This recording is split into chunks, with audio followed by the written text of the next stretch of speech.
Boa noite. É com muita alegria que a gente está aqui novamente com vocês para essa conversa, para esse estudo da orientação para a ação evangelizadora espírita da infância. Que seja mais uma noite bastante proveitosa. Nós vamos ler do livro Sempre Melhor, de José Carlos de Luca, a mensagem 60. Nossa mente é como uma xícara. Quando estamos doentes, é quase certo que a xícara esteja cheia, e cheia de líquido envenenado. Se você deseja a cura, convença-se de que, primeiramente, precisa esvaziar sua xícara para que um novo conteúdo saudável possa ser derramado. Muitos enfermos vão aos santuários da fé em busca da cura, mas suas xícaras estão cheias de rancor, impaciência, preconceitos, desamor por si mesmos e animosidade em relação ao próximo. Será que há espaço em nossa mente para que o poder supremo entre e realize seus milagres? Afastaremos a negatividade de nossa mente com pensamentos de paz, serenidade, alegria e amor. Não espere ter saúde para agir assim. Faça assim para ter saúde. Aquietemos nossa mente agitada com o coração, a contemplação da natureza, com o silêncio interior. Abra, então, sua mente para receber a presença de Deus. Mas, para isso, você precisa esvaziar a xícara do que ela está cheia. Bem oportuno, né, gente? A gente estava no momento de radiação da casa que eu participo agora, e a gente estava falando muito disso, dessa necessidade do cuidado com as nossas emissões mentais, e com os nossos, né, pensamentos. E essa ideia da xícara que ele traz é bem interessante, uma coisa mais concreta, né? O que enche a nossa xícara, né? O que enche a nossa mente. Rita, faz a oração para a gente, por favor. Faço sim. Com os olhos fechados, vamos pensar em Jesus, o nosso companheiro, o nosso modelo e guia, pedindo que Ele abençoe não só a nós que estamos nesse estudo, mas também todas as pessoas que irão assisti-lo no futuro, todos os evangelizadores, todos os semeadores que se encontram a semear aqui na Terra. Ajuda-nos, Senhor, a encher o nosso coração de bons sentimentos, a nossa mente de bons pensamentos, e assim, Senhor, compreenderemos melhor os teus ensinamentos. Ampara-nos, Senhor, neste momento em que passamos aqui na Terra, nos dando a coragem, a sabedoria, a compreensão de que isso tudo é temporário e que trará, assim como está trazendo, muito aprendizado para cada um de nós. Obrigada, Senhor, pela oportunidade do estudo, do esclarecimento, e que Tu possas ficar em nossos corações hoje e sempre. Que assim seja.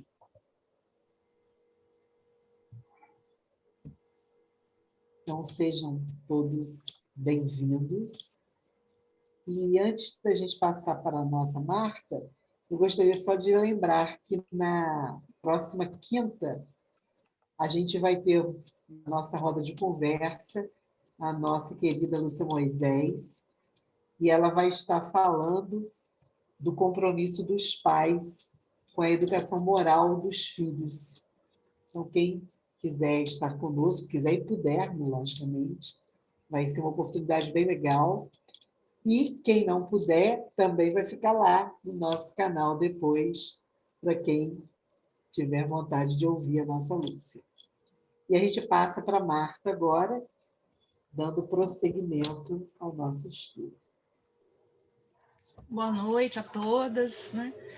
Com muita alegria nós estamos aqui para dar continuidade ao nosso estudo. Nós estamos, né, no item, né, que fala do planejamento, acompanhamento e avaliação, que é o D5.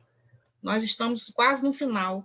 É na página 82 do impresso e 59 do PDF.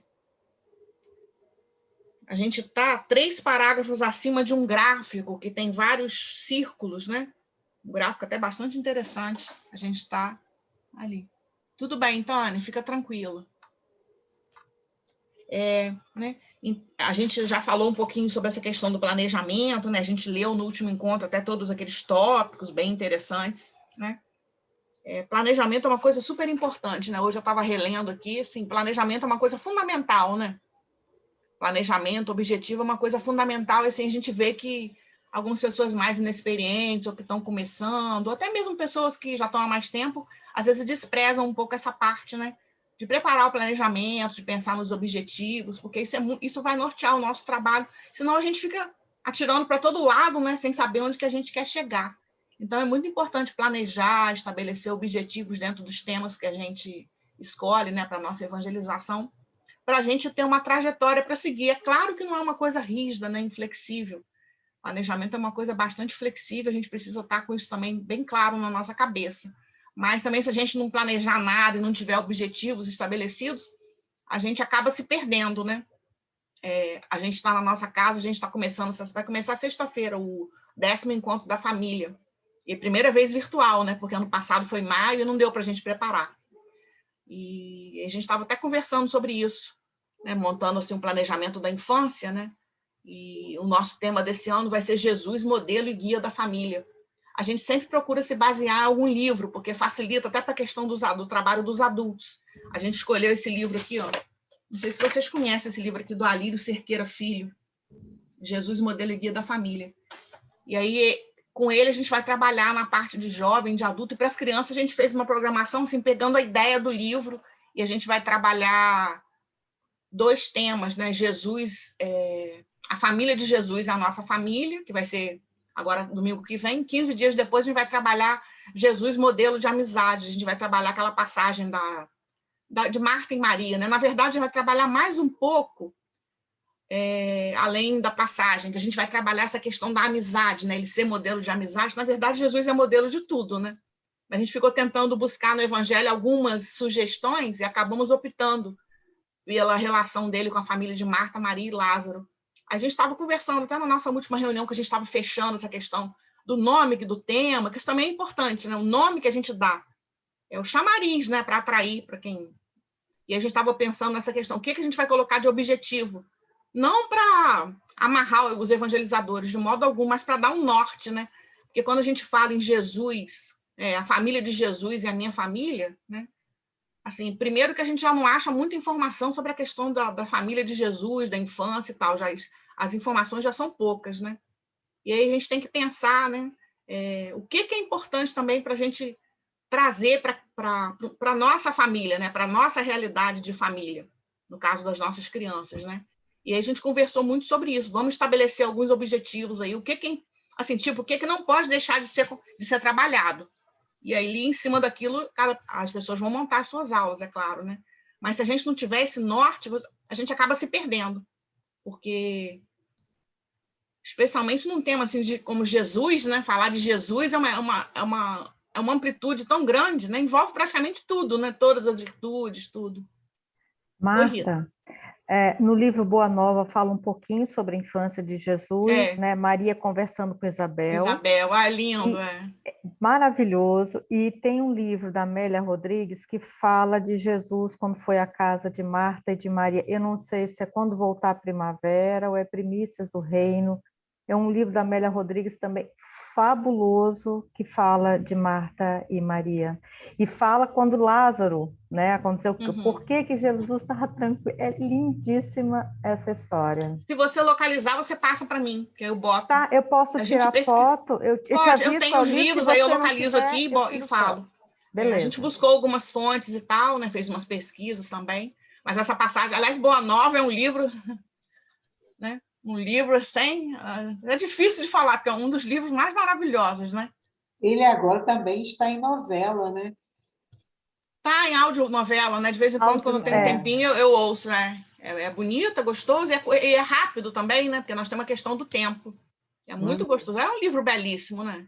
É um livro que a gente não se cansa de voltar a ele, que ele é maravilhoso. E essa passagem que você lembrou, né? É muito bonita essa história que o Humberto de Campos conta.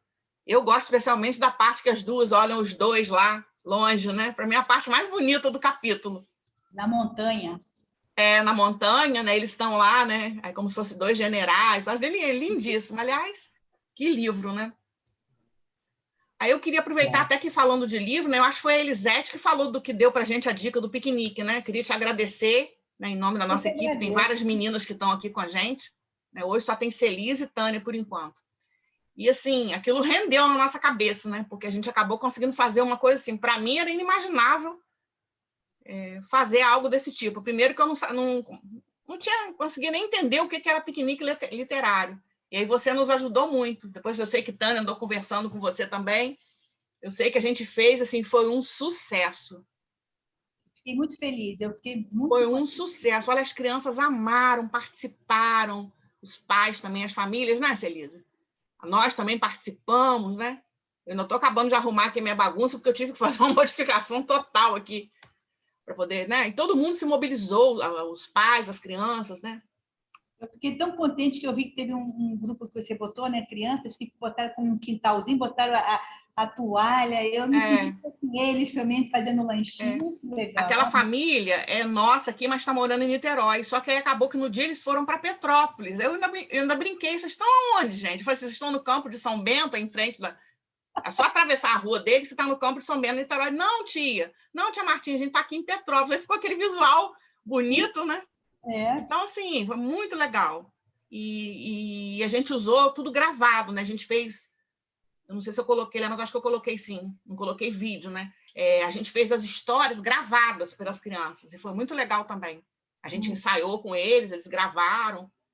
Não ficou nada assim 100%, porque também não era o propósito. A gente não ia fazer uma apresentação lá fora, na Semana Espírita, né, Ladeísa? Era só para a gente mesmo, mas foi muito legal. Eu, assim, fiquei encantada. Fiquei encantada porque superação, Quando a gente começou lá atrás com tanto medo, sem saber muito bem o que ia fazer no virtual, né? E hoje a gente vê que tantas coisas são possíveis, né? Na verdade, acho que tudo é possível fazer se a gente tiver um pouquinho de boa vontade e se dedicar, né? Porque dá trabalho, mas vale a pena, muito bom. Aí a gente até falou, lá na nossa casa tem um jardim, no Reações, Tânia. Tânia está dizendo aqui que é colocar um coraçãozinho, Mas foi muito legal. Mas é isso, gente. Então, mais uma vez também a questão do Dia do Livro, planejamento, né? Foram reuniões e mais reuniões para planejar, né? Para pensar, para definir as coisas. Então, o planejamento está presente em tudo, né? Até na nossa vida mesmo pessoal, né? Vida doméstica, profissional, se não tiver planejamento, a gente se perde, né? E aí eu queria que a gente lesse junto, antes desse gráfico cheio de círculos, é o terceiro parágrafo, é o antepenúltimo parágrafo, né? Em cima desse gráfico, começa assim, esses espaços de preparação. Que eu achei, assim, que eu gostaria que a gente comentasse um pouco sobre isso, porque que a gente até lesse o parágrafo, porque tem uma coisa aí no final, assim, que eu acho que a gente precisa... Foi falado aqui no último encontro, a questão de ouvir as crianças, né? Eu até anotei aqui, planejamento compartilhado, mas aqui fala tão claramente sobre isso, e eu penso, por exemplo, na experiência que eu tenho, é algo que a gente ainda está um pouco atrasado, né? Então, eu vou ler o pedaço, e depois a gente faz alguns comentários, aí quero ouvir vocês também. Né? Então, está falando da questão do planejamento, né? Da preparação e tal. Aí, esses espaços de preparação, de periodicidade semanal, quinzenal ou mensal, representam momentos especiais de compartilhamento de experiências exitosas, desafios e dificuldades, e propiciam a construção coletiva de ações e soluções, bem como o fortalecimento dos laços entre os trabalhadores, garantindo a melhoria permanente do trabalho. Tais espaços de planejamento subsidiam-se ainda na avaliação periódica da tarefa, nas percepções dos evangelizadores e nas falas e no engajamento das próprias crianças durante os encontros de evangelização, cujas sinalizações podem auxiliar no direcionamento das ações. Eu anotei aqui que no nosso último encontro alguém falou de planejamento compartilhado, né, de ouvir as crianças, né? E aqui eles vêm direto a esse ponto também, né? Eu vou começar do final para o início, né? Falas e engajamento das próprias crianças durante os encontros de evangelização, cujas sinalizações podem auxiliar no direcionamento das ações, né? E eu fiquei meditando assim, um pouco mais sobre isso daqui, porque, na verdade, a gente ainda está um pouco... Vou falar de mim, né? Eu acho que a gente ainda está um pouco preso ao passado, né? Onde a criança não tinha muita voz, nem vez. E essa proposta que a gente está estudando aqui da ação orientadora, desde lá no nosso início, né, todo mundo deve lembrar que fala da questão do protagonismo infantil. E tem uma definição assim que eu até guardei, que eu achei muito interessante, que é dar voz e vez à criança. Está lá no nosso começo do nosso estudo, né? E aqui fala disso, né, em outras palavras, né? As falas e o engajamento das crianças. E outra coisa importante é que cujas sinalizações podem auxiliar no direcionamento das ações, né? Porque, na verdade, eles vão ser como um termômetro, né, para as nossas ações. E aí eu penso que a gente não leva muito em conta, apesar de a gente estudar, saber de tudo, eu acho que a gente não leva tanto em conta a opinião das crianças, né? A gente sempre faz a avaliação a partir do nosso ponto de vista, do nosso olhar. E aí eu fiquei pensando muito isso aqui, que é uma coisa que eu acho que, pelo menos no trabalho que a gente realiza, falando do pessoal na nossa casa, eu acho que a gente precisa aprimorar um pouco isso aqui. Claro, com bom senso, com cuidado, que a gente também não vai... mesmo um adulto falando, eu sempre falo isso lá, a gente não pode também dar ouvido a tudo que as pessoas falam, né? A gente tem que ponderar e avaliar. Mas é preciso que as pessoas também sejam ouvidas, né? Como os pais também, a gente faz reunião para eles serem ouvidos. Não que a gente vai acatar tudo, porque aquela coisa também, muita gente puxa a sardinha para o lado dela, né? Tipo, ela fala do filho dela, assim, isso, aquilo, ela não pensa muito no todo. Então, a gente que está no trabalho como evangelizador e em coordenação, a gente tem que pedir muito a Deus bom senso para a gente poder ouvir e saber dali filtrar o que a gente vai mudar ou não mudar, né? Porque também a gente percebe isso muitas vezes, né? Em reunião de pais, as pessoas trazem, assim, a situação que ela observou do filho dela, daquela pessoa, né? Mas ela não está vendo ali o todo. Então, a gente também, é o que eu falo, a gente também não pode ficar mudando toda hora as coisas por causa de um e de outro. Então, ao mesmo tempo que isso aqui é bom, mas exige do evangelizador muito bom senso, né? Aí eu queria ouvir um pouquinho vocês, porque saiu essa fala aqui no último encontro, né? E eu penso que a gente precisa aprimorar um pouco, né? Até porque essa questão do protagonismo, a gente começou a pensar nisso há pouco tempo, que não se falava nisso, né? Tipo, você chegava, fazia, né? Dava a sua evangelização, né? Mas hoje a gente já vê uma criança mais participativa, uma criança que interage muito mais, que opina, né? Achou, Tânia está dizendo que achou, que a Elisete, ela está achando o coração.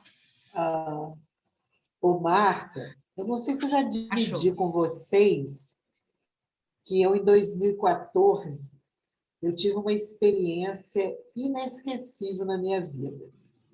Com 4 companheiras de campus, nós fomos a São Paulo no projeto Âncora. Já falei isso para vocês? Não me lembro. E passamos uma semana lá. Na época, eu ainda atuava como professora da rede estadual. E eu fiquei encantada com aquele trabalho, baseado na Escola da Ponte de Portugal, né? Com como essa coisa, eu estou falando porque você está falando da voz para as crianças. As crianças, pessoal, direcionam os conteúdos. Eles vão escolhendo, é lógico que não se esquece os conteúdos, vamos dizer assim. Mas, a partir do que eles vão pesquisando e vão achando, as pesquisas vão acontecendo, e eu fiquei muito impressionada com a fala e a escrita deles, porque eu participei de alguns momentos quando eles faziam parte dos momentos com os tutores, e eles contavam o que eles estavam fazendo. E depois disso, e isso envolvia matemática, envolvia português, tudo de uma forma muito integrada, uma coisa muito encantadora, o projeto. E teve um momento que eu acho que esse, né? Os outros também a gente pode pegar algumas ideias, mas a ideia da assembleia com as crianças e os jovens me encantou muito. Eles iam fazer, vamos supor, tinha uma proposta de fazer uma festa, né? As crianças iam para o microfone e iam colocando o que eles desejavam dentro daquele projeto. Numa reunião, uma assembleia, com mais de 40, entre crianças menores e um pouco maiores. E eles, né, os adultos, só iam fomentando a discussão, o aprofundamento, e elas iam falando e dizendo uma coisa assim, muito linda de se ver. E acho que a gente pode trazer isso para a evangelização, deles estarem participando mais dos planejamentos, né? Trazendo suas dúvidas, suas pesquisas, que eles hoje andam muito também na própria internet. Me parece que isso é uma coisa que a gente precisa desenvolver mais. Obrigada, Daísa. Alguém quer fazer algum comentário desse parágrafo? Pode falar, Alvino. Então, essa parte de participação do evangelizando, ela dá mais certo com os mais velhos. No caso, eu evangelizo na pré-mocidade. E aí a gente coloca, assim, durante a semana, 3 temas, e eles votam, escolhem qual que eles querem. Pede para eles pesquisarem alguma coisa, mas essa participação, ela só vai acontecendo quando eles já estão aprendendo mais assim, envolvidos no grupo. Aí agora que eles estão já dando mais opiniões, a gente já está 1 ano na evangelização online, e agora é que eles já estão assim, escolhendo, dando sugestões de temas, eles já estão assim, eu quero saber sobre tal assunto. Agora, mas no início eles não tinham essa percepção assim de o que eles queriam, e não sabiam o que eles queriam. Então, é algo que precisa ser construído aos poucos para que eles tenham essa bagagem. É igual o aluno que ele não pergunta nada. Por que ele não pergunta nada? Porque ele não tem conteúdo dentro dele, não tem nada para ele perguntar, para ele ter curiosidade. Então, a gente tem que, aos poucos, construir um pouco desse conhecimento para que eles tenham noção das coisas e poderem escolher. Senão, eles não conseguem escolher. E os mais novinhos, a gente tem que perceber a necessidade mesmo. É isso que eu penso. Não é fácil você colocar uma atividade participativa com crianças menores. Só isso. Muito bom. Acho que alguém escreveu. A Daísa, você vê o chat para mim, por favor? Se alguém quiser também fazer algum comentário, fica à vontade. Tem uma fala no chat, mas alguém ia falando aí? Quer ler primeiro, Daísa? Posso esperar então, também, lá. não tem problema. Quando damos abertura para as crianças e os jovens que realmente querem participar, sai muita coisa boa.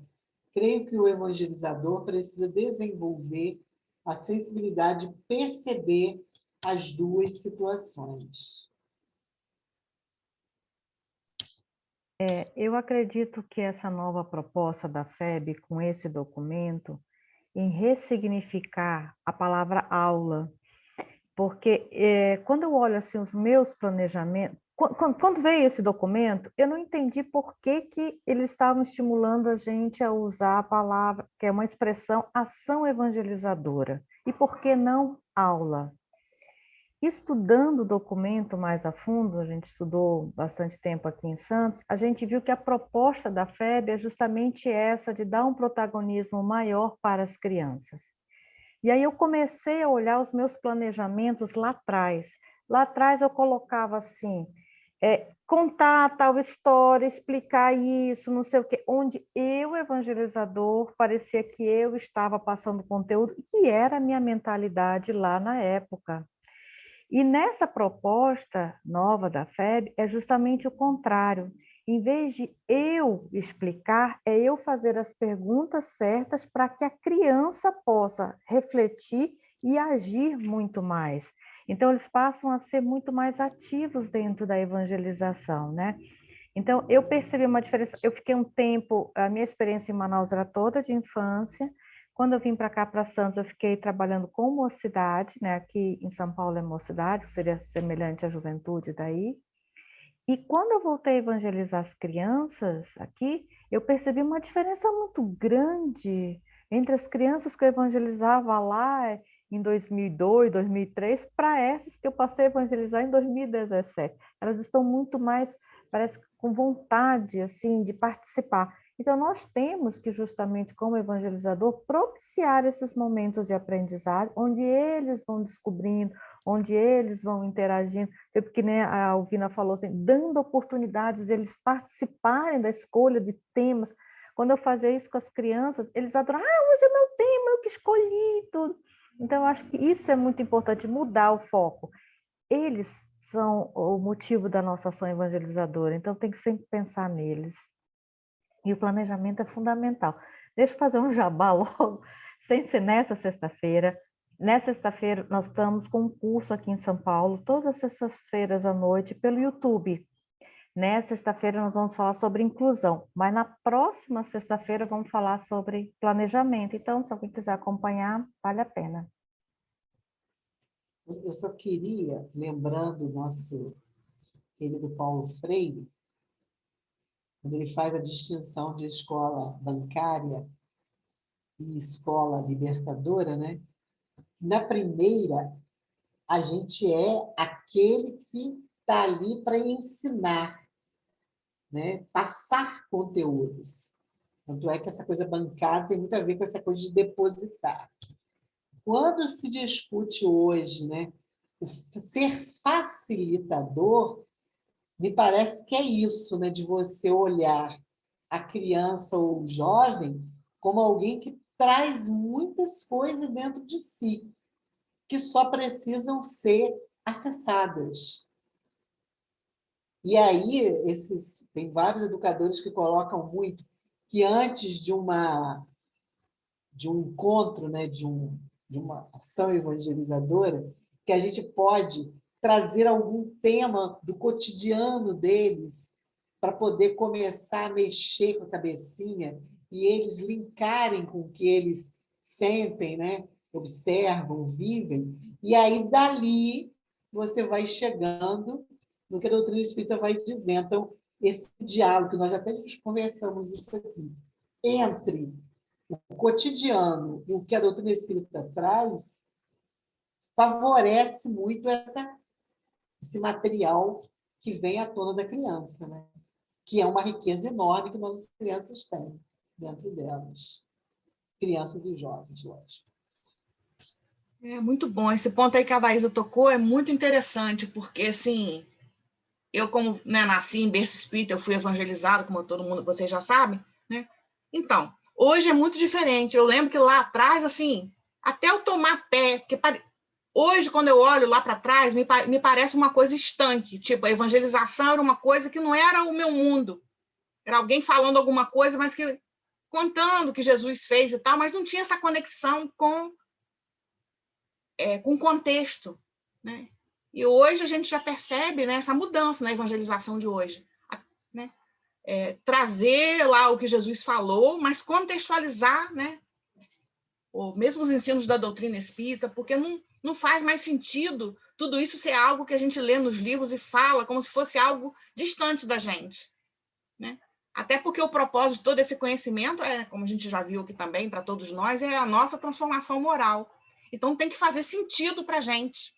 Então eu percebo, assim, olhando, né, eu que venho a vida toda acompanhando, primeiro como evangelizando, depois como evangelizadora, eu percebo, assim, um avanço muito grande da evangelização espírita, né? E que a gente está batalhando para isso, que é trazer para o contexto, para que a criança perceba que aquilo ali é para fazer parte da sua vida, tem que fazer sentido. Jesus falou lá atrás, ok, né?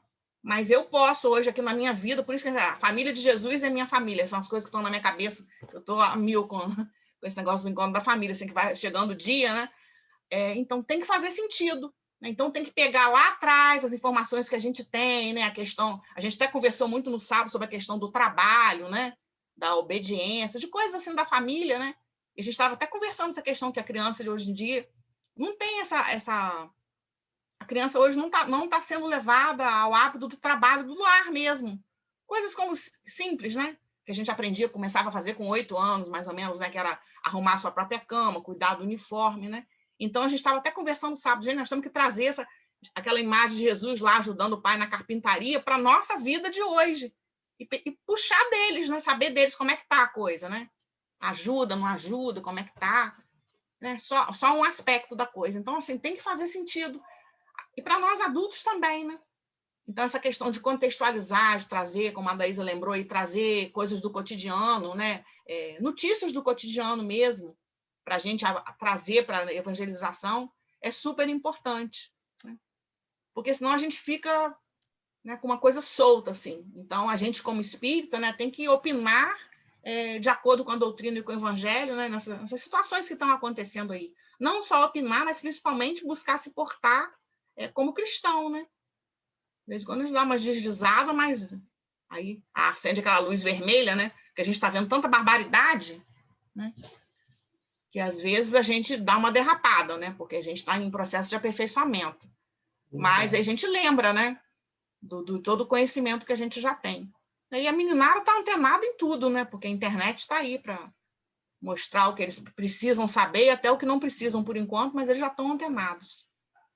Eu fiquei aqui me lembrando também, eu não sei se algum companheiro já viu esse trabalho, que já vem até há algum tempo, mas eu tive a oportunidade esse ano de ver um pouco, do Cristianismo Redivivo, esse curso que a Féria está dando e tudo.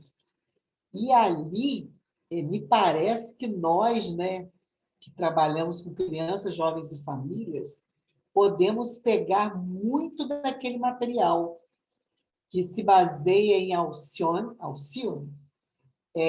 do conhecer, do meditar, do sentir e do vivenciar.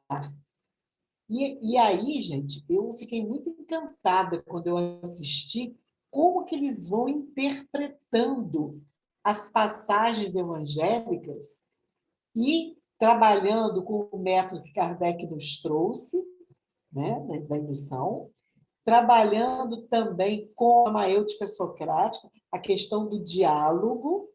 Olha só, coisas que estão lá atrás, que nós até estudamos nos nossos cursos aí, né, tudo, a gente já estudou isso.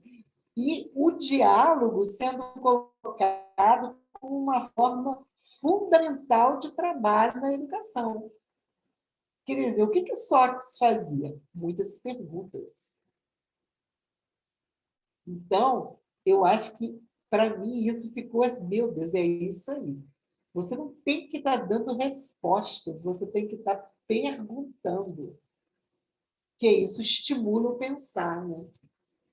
O encontrar respostas, né? Dentro de você mesmo. Pode falar, Elisete. Uma coisa, uma experiência que aconteceu comigo, como ela falando de eles que dão as respostas, Eu, quando terminava a evangelização, enquanto os pais ainda estavam lá conversando, aí eu pegava as crianças e ficava brincando de pique com as crianças. Então, o pique, brincar de pique, tem uma regra. Então, a gente vai se esconder, pique-esconde. Vai se esconder, depois, quando a pessoa vem, bate 3 vezes, salva todo mundo, tem umas regras. Aí, eu brincava com eles, tranquilo. Aí, quando vi que dois meninos, um menino e uma menina, começaram a perder muito, eles começaram a querer mudar a regra para poder me ganhar. E prejudicando os outros. Aí, eu conversei assim com eles. Poxa, mas aí um menino ficava toda hora só escondendo o rosto, escondendo, porque eles mudaram a regra. Não, você é de novo, porque agora tem que ser assim. Aí eu peguei e falei assim, com eles. Realmente, Jesus estivesse brincando com a gente aqui, ele ia fazer exatamente isso. Aí eles pararam, não, eles não iam fazer isso. Ué, não está certo isso não? Jesus não ia fazer isso não? E será que vocês gostariam que fizesse isso com vocês também? Vamos chamar a eles para fazer isso com vocês. Não, não, eu não gosto de fazer isso comigo, não. Então, o que a gente tem que fazer, hein? Vamos jogar normal. Então, tá. Então, vamos jogar normal. Eles chegaram à conclusão que Jesus não faria, que não estava correto, mas eles queriam ganhar o tempo todo. Aí eles voltaram. Aí eu falei assim, então agora vamos brincar normal, então?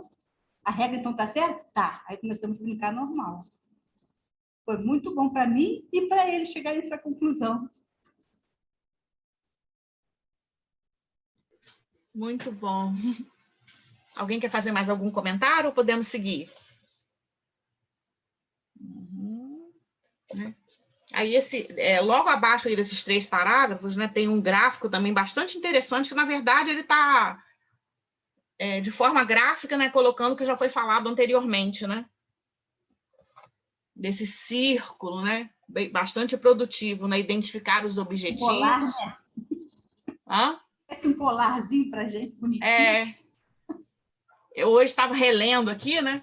Aí eu falei, meu Deus, isso aqui a gente precisa imprimir e deixar assim mais à vista.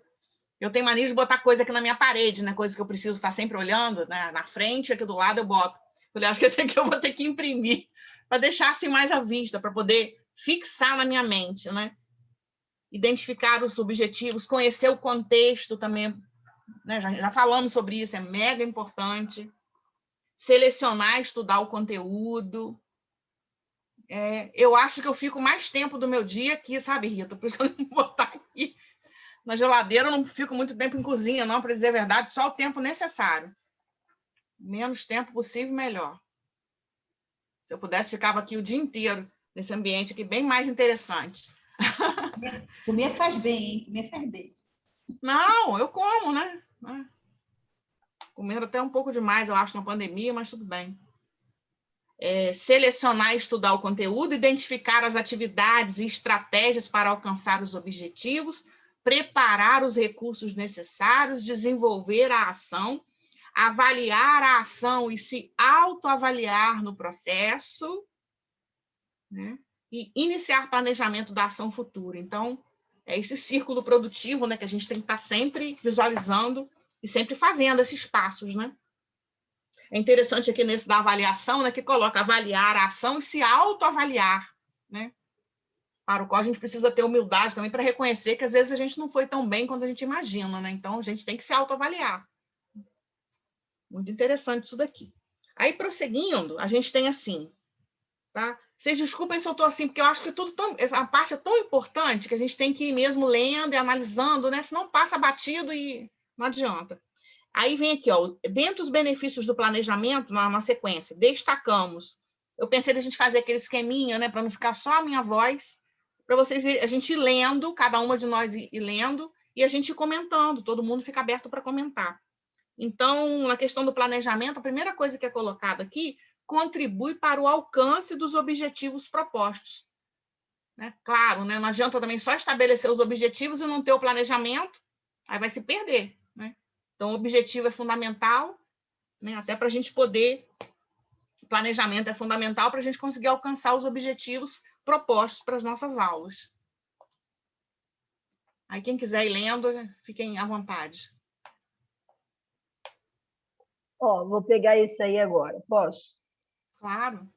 Permite tomar decisões refletidas e fundamentadas. Né? A gente, quando está no planejamento, quando a gente está fazendo aquela troca, né? a gente vai refletindo, porque quando você bota uma ideia assim que você acha, pô, fiz um negócio legal, aí o outro vem e diz assim, a Vanusa que está ali diz, desde qual o objetivo? Você bota um objetivo e bota outra coisa. Aí peraí, vamos... Então, faz a gente refletir, né? E a gente pensar, né? E o que é fundamental realmente, né? E hoje, né, fazer um parênteses aqui assim, em particular meu. A gente domingo fez um encontro de evangelizadores, né? E a gente tem uma confraternização com a família dia 22 de maio, na hora que eu falei, vamos lá, gente, agora ideias. Ninguém teve ideia. Aí, como a gente tinha outros assuntos para tratar, até uma mudança de coisa, passamos para outro assunto. E aí, mas eu fiquei aquilo, gente, tem que achar alguma coisa. Agora, com a fala de vocês, eu fui anotando tanta coisa, porque eu ainda sou do papel, né? Eu fui anotando tantas ideias no papel que foi vendo, sabe? Ela falou em piquenique literário, e me lembrou uma situação que a gente pode criar com piquenique. Ela falou da ação evangelizadora, eu falei, puxa, ação. Aí me deu uma ideia de fazer uma outra coisa com as crianças nessa que é envolvendo a família inteira, né? E aí foi me dando ideia, hoje vocês estão me inspirando. Eu falei, vou ficar quietinha aqui só para mim ir anotando, e ó, hoje eu vou só absorvendo, né? Mas aí agora a Marta fez esse convite, eu falei, não, também não vou me omitir. Então é isso. O benefício do planejamento, para mim, é tomar a decisão refletida, porque a gente, quando vai se planejando, e não sozinha, nunca só, né? A gente reflete e conclui com muito mais amadurecimento, né? Porque só a gente pode estar fugindo e não está nem percebendo. Tá? É isso aí. Muito Obrigada. bom. Como eu digo, esse negócio de ficar escrevendo, como eu digo, brincando, psicografando, né? Eu falo assim, tem gente que acredita, você tem que dar uma explicação, logo psicografa para não esquecer as ideias. Vamos lá, gente, o próximo.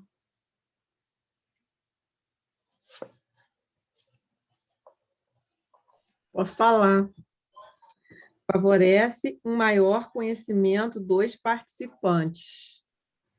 É quando você tem um planejamento, tem um objetivo, você reflete sobre o que você vai fazer, é lógico que você vai chegar a um despertar no conhecimento com muito mais, um resultado muito mais favorável, com certeza, né?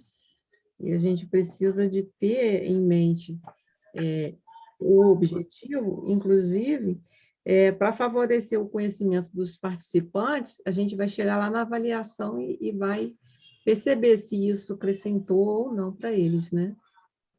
É isso aí. Muito bom. Próximo.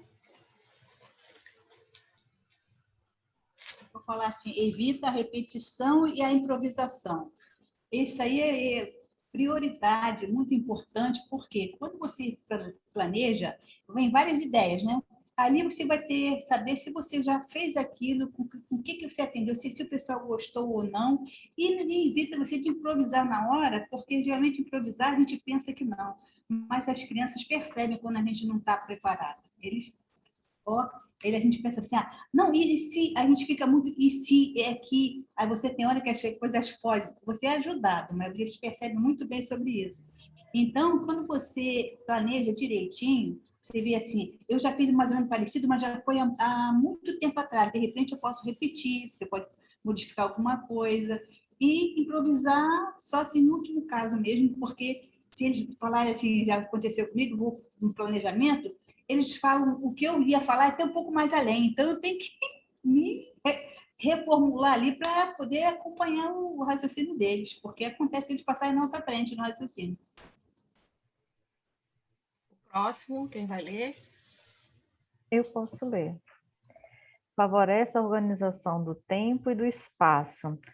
Isso ajuda bastante. A gente vai adquirindo experiência sobre essa questão de tempo, né? A gente pensa na dinâmica, pensa numa estratégia, e com o tempo a gente, isso aqui vai exigir tanto tempo, mais tempo, menos tempo, né? E a questão do espaço também, né? Fazer um planejamento, digamos, aproveitando aquele espaço que você tem, às vezes numa sala, às vezes no jardim do centro espírita, às vezes na recepção, né? Então, eu acho que o planejamento ele é fundamental para tudo. e principalmente essa questão de tempo. Eu já criei essa bengala psicológica até assim, tudo que eu faço, eu coloco no planejamento, porque fica mais fácil você, mais tempo para cá, menos tempo para lá. Fundamental.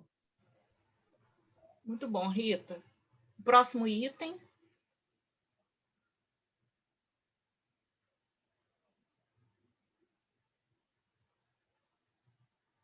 Depois, isso aqui é engraçado, né? Porque eu estou fazendo esse curso do Evangelho Redivive. Nesse curso, eu entro muda e saio calada, né?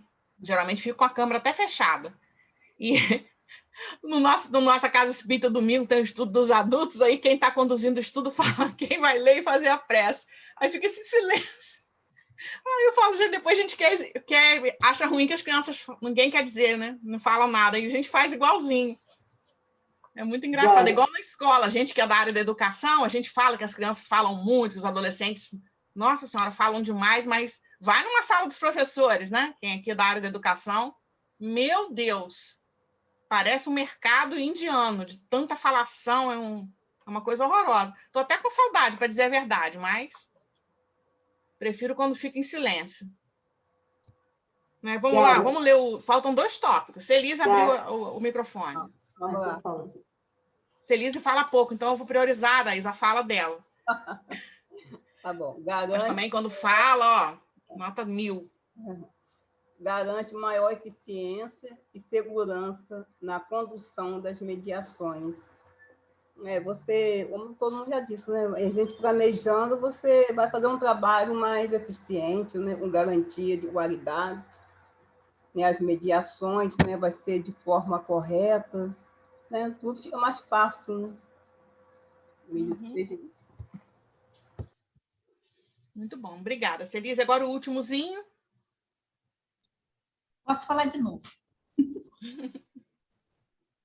Garante economia de tempo e energia. Isso aí é muito importante, como foi até a Rita já falou, né? Quando você cronometra, assim, você já sabe assim, nesse espaço aqui, eu preciso desenvolver mais, para dar mais conteúdo, mais troca. Nesse aqui eu posso aumentar, diminuir mais. O que você quer naquele espaço ali, né? Então, você garante um melhor aproveitamento geral. Onde você quer focar mais, onde você pode diminuir mais, onde pode botar para a próxima vez, distribuição melhor do seu tempo. Muito bom. Aí nos 2, alguém quer fazer mais algum comentário desses tópicos que a gente acabou de ler? Tudo bem? Aí na sequência vai falar coisas também que a gente já falou, né? Mas vale a pena dar só uma repetidinha, né? Na questão da flexibilidade do planejamento, né? Planejar implica considerar a flexibilidade de sua execução, sem que isso represente engessamento, tampouco rigidez metodológica, mas roteiro que favoreça segurança e encadeamento de ideias e ações de forma aberta e flexível às variáveis e aos contextos. Né? Então, o planejamento, ele é... Ao mesmo tempo que ele é muito abrangente, ele também limita, né? Limita, assim, entre aspas, né? Porque não é, como fala aqui, a gente não vai engessar. Né? Mas a gente tem que estabelecer o que a gente quer também no planejamento, né? Porque senão a gente acaba se perdendo, aí é isso aqui. A gente gasta tempo e energia demais se a gente não planeja, né? Então, é isso. Se alguém quiser fazer mais algum comentário desse item, a gente faz e passa para o próximo, né? Interessante é a gente ter realmente assim um plano B, alguma coisa assim relacionada à atualidade. Por quê? Aconteceu uma situação lá, por exemplo, assim, nós estávamos estudando a parábola de Jesus, aí desenvolvendo com as crianças, preparamos tudo direitinho, sei lá. Lá no Morro do São Carlos teve um tiroteio, então muita gente vinha lá da comunidade, chegaram as crianças nervosas falando sobre e o tio morreu, falando assim que lá, então eles falam assim, e agora, tia, como é que está a vida dele? Como é que eles estão? Então a gente teve que ir direcionado à preparação espiritual, que eles iam se aconchegar, nós tivemos que modificar totalmente o nosso momento. Então a gente tem que sempre ter um plano B pronto, assim, já idealizado para uma emergência assim, de comunidade, de situações atuais, para a gente poder estar sempre preparado, né? Sim, para atender essas questões que surgem, né? Fora do planejado, né? E essa questão da Elisete, esse exemplo muito bom. A criança, nesse momento, o ensinamento vai ter muito mais significado para ela, né? Naquele momento surgiu a dúvida e a gente já apresentou a visão da doutrina espírita dessa situação. Então, é uma excelente oportunidade isso, sim. Muito boa ideia, muito bom. Muito bom, muito bom. Então, a gente tem uns minutinhos ainda, dá para a gente pelo menos começar, né? A gente vamos adiantar para o item 2.7. Ele também é todo subdividido em subitens, né? E é bem legal também, espaços de ação com a criança. Aí vem uma frase aí do Viana de Carvalho, que é daquele livro, né, daquela coletânea da Miriam Duse, né? A Sublime Sementeira, todo mundo conhece essa coletânea? É maravilhoso, né? Todo evangelizador, seria bom se todo evangelizador tivesse, que ali tem um material riquíssimo, né? Um trabalho belíssimo da Federação Espírita Brasileira. É esse mesmo, é maravilhoso esse livro. Apaixonada por esse livro, é muito bonito. Né? Aquela coisa também, pensando em economizar tempo e energia, né? A gente encontra praticamente tudo no mesmo lugar, né? Igual aquela coleção Evangelho por Emmanuel, né? Da Federação Espírita Brasileira. Aquilo eu louvo quem idealizou e quem trabalhou naquela equipe, porque facilita bastante para a gente, né? Achar as coisas. Isso mesmo, Elisete, é muito bom. Né? Então, os espaços de ação com a criança... alguém poderia ler essa frase? Eles escolhem assim, frases tão belas, né, para iniciar cada item. Quem gostaria de ler esse pensamento aí do Viana de Carvalho, falando sobre Jesus? Posso ler? Pode, Deise. Pode. Quando examinamos a vida de Jesus, desejamos homenageá-lo, recordamos-nos de que um único título ele se permitiu, o de mestre, porque o era. Educar, portanto, é seguir-lhe as pegadas luminosas, rompendo as algemas da ignorância e esparzindo a liberdade de movimentação espiritual pelos nobres caminhos do progresso. Viana de Carvalho. Nossa. Muito lindo, né? Muito lindo o pequeno texto. E dá um compromisso para a gente, assim, né? Nossa, chama a atenção aí da gente que se propõe a educar, né? Já pensou? Olha só, foi isso que Jesus aceitou, foi essa tarefa que ele aceitou, esse título que ele aceitou. Caramba, ele... Mas é que a gente está seguir as pegadas luminosas do Cristo, né? É estar sempre se perguntando o que Jesus faria em meu lugar. A toda situação, né? Não só na casa espírita, mas na nossa vida pessoal também, né? Que, né, na casa espírita todo mundo harmonioso, às vezes, bonzinho, né? Tudo o ambiente todo fluidificado e tal, né? Aí chega na nossa casa diferentes pessoas, diferentes sintonias, diferentes fluidos, e aí que a gente vai ver o que faria Jesus em meu lugar. Aí seguir as pegadas, né, em qualquer situação, né? Em qualquer. É o desafio, né? O nosso desafio. É isso aí, com o vizinho, na rua, né? Onde tiver. O Geraldo Jaquino tem uma peça que ele diz onde eu encontrar os circunstantes, sejam eles quem sejam, meu vizinho, meu companheiro de condução, aquele que cruza o meu caminho, não importa. Onde eu encontrá-los, que seja eu sempre o mais educado. Então, vamos lá. Ele ainda diz assim, o mais forte é o mais educado. Oh, meu Deus, calei já. Não, obrigada. Então, nesse item, a gente vai trabalhar esses diversos espaços, né? E aí, no final do segundo parágrafo, eu marquei aqui, né? Que, na verdade, são vários tipos de espaços que a gente vai comentar aqui. Espaço de estudo, doutrinário e vivência do Evangelho. Aí já passa para a página 61 do PDF, 84 do impresso. Espaço de convivência familiar, de confraternização, de vivência e ação social, de comunicação social, de integração nas atividades do Centro Espírita e do Movimento Espírita. E aí tem outro gráfico bastante apropriado, bastante interessante, né, que coloca a criança e esses espaços circundando a criança. É aquela que a gente já andou comentando aqui também, né? O espaço da criança não se circunscreve só à área da evangelização ali, as salinhas de evangelização, né, onde ele fica ali para ter sua aula de evangelização, seu encontro, né? Mas ele perpassa por todos esses lugares, né, da casa espírita. E isso que a gente também tem que buscar atentar, né, se isso está acontecendo no nosso trabalho, se a gente está propiciando essa interação da criança com as diversas áreas. Então, eles trazem aqui uma observação, né, que o espaço, logo abaixo do gráfico, o termo espaço não se refere apenas ao local ou à estrutura física de atendimento à criança e sua família, mas é concebido, sobretudo, em seu sentido amplo de momento, tempo, abertura, oportunidade, possibilidade de ação com as crianças. Então, não é apenas espaço físico, né?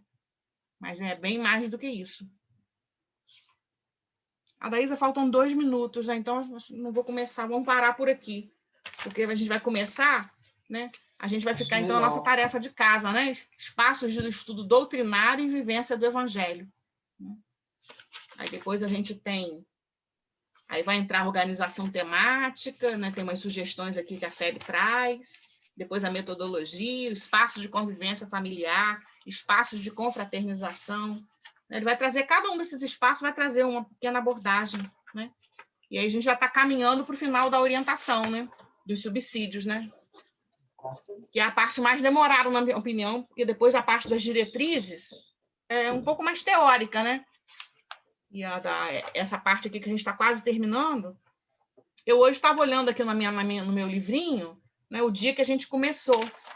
A gente começou no dia 6 de outubro, 6/10 de 2020. Com uma proposta de sermos mais velozes, né? Mas tá bom assim. Então, fiquem com Deus, tá? Se cuidem. Hoje eu estou muito feliz porque aqui em Campos já começou a vacinar hoje pessoal de 55 a 59 com comorbidades, né? Então, a comorbidade está servindo para alguma coisa e a idade também, né? Então, eu acho que até sexta-feira já estarei vacinado. Estou dependendo só agora do laudo do meu reumatologista para ir para a fila da vacina, onde a gente tem que fazer isso daqui, sabe, Deise? As histórias aqui em Campos são as mais terríveis. A gente vai ter que lembrar disso aqui, seguir as pegadas luminosas também na hora da vacinação, que o negócio aqui tá feio. Eu não sei no Rio, São Paulo, mas aqui tá tenso. Tipo 40 senhas para a segunda dose dos idosos, né, da Coronavac. Tá amiga nossa da Casa Espírita, de 73 anos, desde ontem de manhã, revezando com várias pessoas da família para tomar hoje de manhã a vacina, a segunda dose.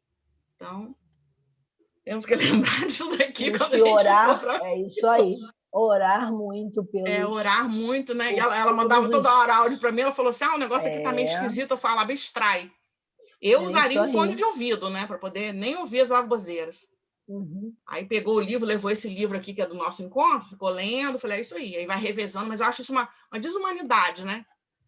Achar uma desumanidade é normal, é muito triste mesmo, né? Então fiquem com Deus, se cuidem. De provas e expiações. Faz parte, né? Até o nosso próximo encontro, pessoal. Então vamos caminhar agora para a nossa oração. Agradecendo essa oportunidade de troca, estudar junto é muito legal, abre muito nossa mente para outras ideias, para outros pontos de vista. É muito bom isso. Então, vamos fazer a nossa prece, e que essa prece seja pelo nosso país, nesse momento de tantas dores, de tantas dificuldades, que a gente possa aproveitar as energias que temos aqui nesse instante para vibrar por todos. Deus, nosso Pai, de amor e bondade, aqui estamos nós, nesse instante final do nosso encontro, agradecendo esta oportunidade tão enriquecedora de trocas de ideias, que só faz cada um de nós crescer no trabalho da evangelização de crianças, jovens e famílias.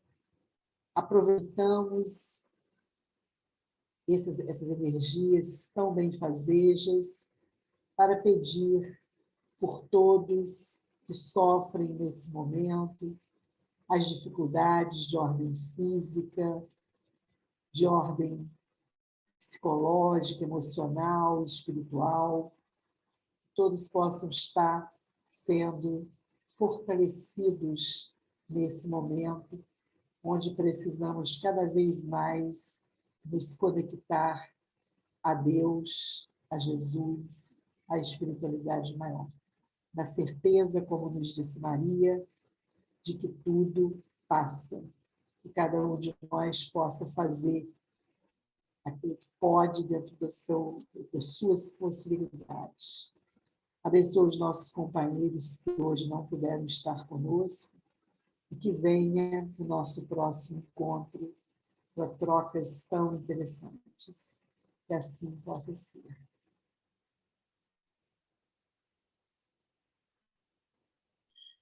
Tchau, amigas. Muito bom estarmos juntos. Fique com Deus e que a Tchau, mãe Tchau. bem, Boa fique com Deus. noite. Tchau, Para tchau, todos nós. Vanusa. Até a Até próxima. amanhã. a mãe Maria Tchau. que abençoe Tchau, a todo Vanusa. mundo no Dia das Mães. Tchau, Isso tchau. aí. Bom dia Bem das mães, lembrado, verdade. Elisete. Bom Bem dia das lembrado. mães. Para todos nós. Vamos para Isso todos. aí. Fiquem com Tchau. Deus. Beijão para Tchau, todos. tchau. Tchau, beijo. Todos. Tchau, tchau. Tchauzão.